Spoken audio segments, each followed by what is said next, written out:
bem-vindos ao podcast Sua Saúde. Meu nome é Marcelo Reis e eu tenho o prazer de receber aqui a doutora Deise Mendes Porto, que é médica psiquiatra e é presidente da Associação Catarinense de Psiquiatria.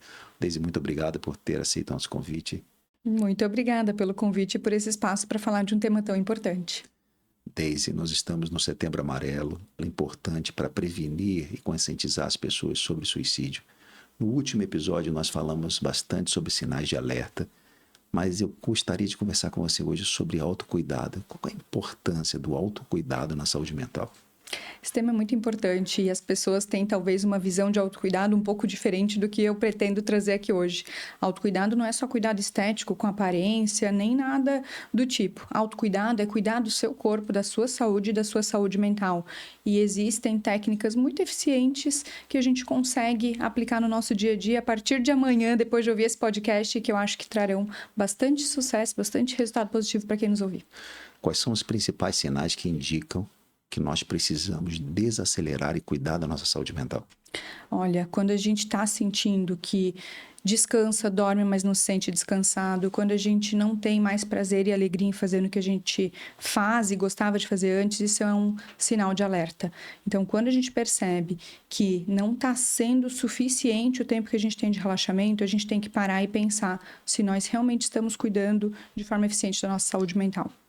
No mundo que a gente vive hoje, a produtividade, a cobrança diária é uma coisa presente na nossa vida. Como tratar desses temas e cuidar da saúde mental ao mesmo tempo? Boa pergunta. Cuidar com excesso de demanda talvez esteja fora da nossa capacidade de controle. A pressão da sociedade, a pressão do trabalho, a pressão do meu empregador, muitas vezes independe da minha vontade, da minha capacidade de lidar. Mas eu consigo lidar com a forma que eu vou me posicionar diante disso. Então, diante do excesso de demandas, a gente precisa conhecer e estabelecer nossos próprios limites. Eu posso continuar sendo um ótimo funcionário, extremamente eficiente, mas não levar trabalho para casa. Eu posso continuar sendo uma ótima parceira e companheira, mas colocar os meus limites no meu relacionamento. Então, a gente precisa se conhecer, estar seguro com a nossa saúde mental em dia para lidar com saúde também diante desse excesso de demandas. A alimentação saudável e a atividade física fazem diferença na saúde mental? Muita. A alimentação saudável e a atividade física fazem com que a saúde do nosso corpo esteja em dia. E o que é o nosso cérebro, se não um órgão dentro desse corpo?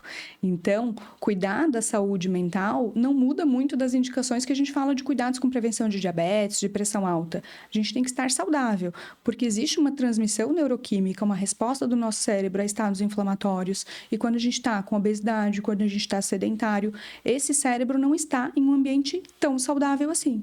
Então, cuidar de alimentação, atividade física e cuidado do nosso corpo, da nossa saúde física em geral, faz parte, sim, do cuidado com a saúde mental.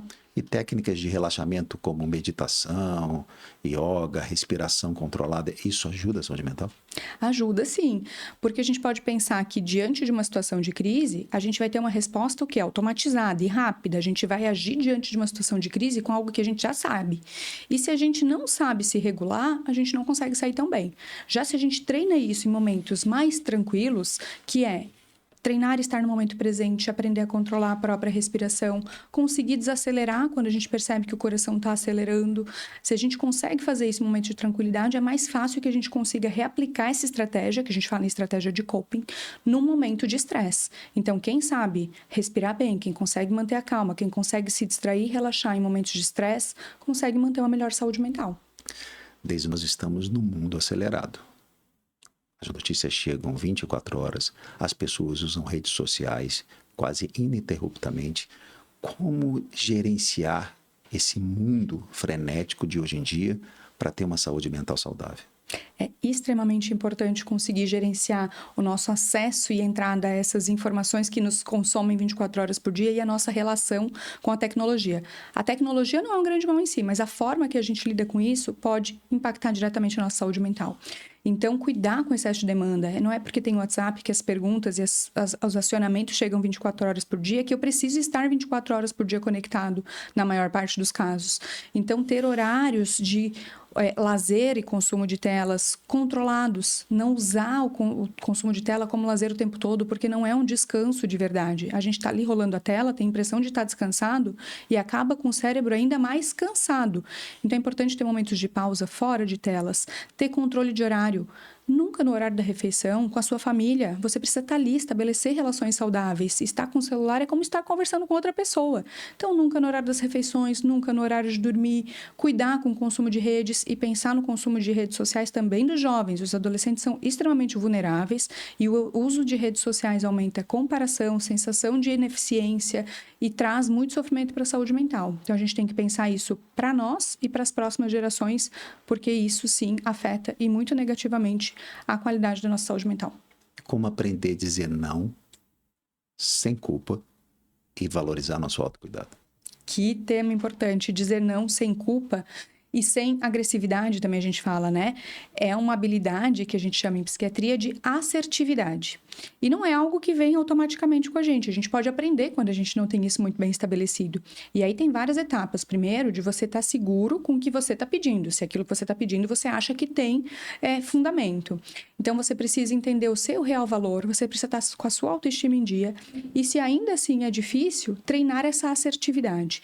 É reconhecer que colocar limites não é privar o outro de alguma coisa. É, inclusive, garantir ao outro também que ele conheça o que nos faz bem. E isso nas relações é indispensável. Quando eu digo não para um filho, quando eu digo não para um parceiro, quando eu digo não para um amigo, eu não estou tirando dele algo. Eu estou colocando para ele que aquilo ali para mim é muito e aquilo, ele respeitando, vai manter o nosso relacionamento. Então, as pessoas têm que parar com a ideia de que dizer não é ruim. Não, dizer não é sinalizar os limites de cada um. E comunicação é muito importante em qualquer relacionamento, seja profissional, seja relacionamento afetivo. Colocar esses limites é fundamental. Desde ter relacionamentos saudáveis hoje também é uma forma de autocuidado e preservação da saúde mental, né? Muito. Relacionamentos saudáveis são fatores de proteção importantíssimos para a saúde mental. Se a gente for estabelecer pilares para cuidar da nossa saúde mental, a gente teria aí ter um corpo saudável, cuidar das bases, ter uma rotina adequada, sono, alimentação e relacionamentos saudáveis com certeza. Por outro lado, a solidão é um enorme fator de risco para a saúde mental e para suicídio. Então, estabelecer esses bons relacionamentos passa por essa questão do nosso limite de assertividade, cultivar as relações, elas não se mantêm automaticamente. A gente tem que cultivar, tem que cuidar e ter boas relações vai sim ser um grande protetor para que na hora que a gente precise de ajuda, a gente receba ajuda. A gente vive muito melhor em sociedade e com bons relacionamentos. Em que momento o autocuidado deixa de ser suficiente e eu preciso buscar a ajuda de um profissional? O autocuidado vai ser a base para prevenção, mas ele não vai ser suficiente para o cuidado.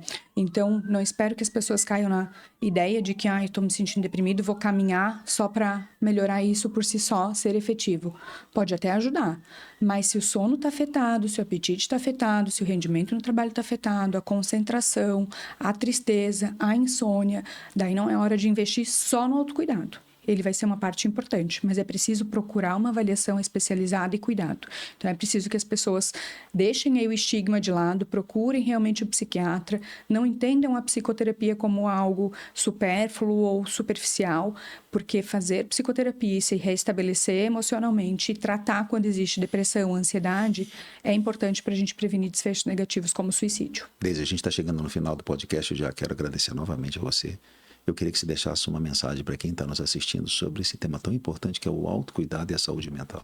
Olha, eu espero que as pessoas ouvindo aqui a nossa conversa se sintam inspiradas a começar a aplicar isso hoje mesmo. Cuidar da alimentação, cuidar do sono, rever a relação com as redes sociais, com o celular, com a tecnologia, entender que isso é importante, mas que isso não pode começar a roubar o lugar de outras coisas tão importantes quanto ou até mais, como a nossa atividade física, o nosso momento de lazer fora de tela, a nossa relação com os nossos filhos, com os nossos companheiros e com o nosso trabalho. Então, partindo daí desse autocuidado, tenho certeza que a saúde mental pode ficar um pouquinho melhor a cada dia e que a gente se sinta mais satisfeito com a nossa vida e com o mundo que a gente está vivendo. Deise, obrigado mais uma vez, obrigado a todos que ficaram com a gente até esse momento, até o próximo episódio do podcast Sua Saúde. Deise, obrigado.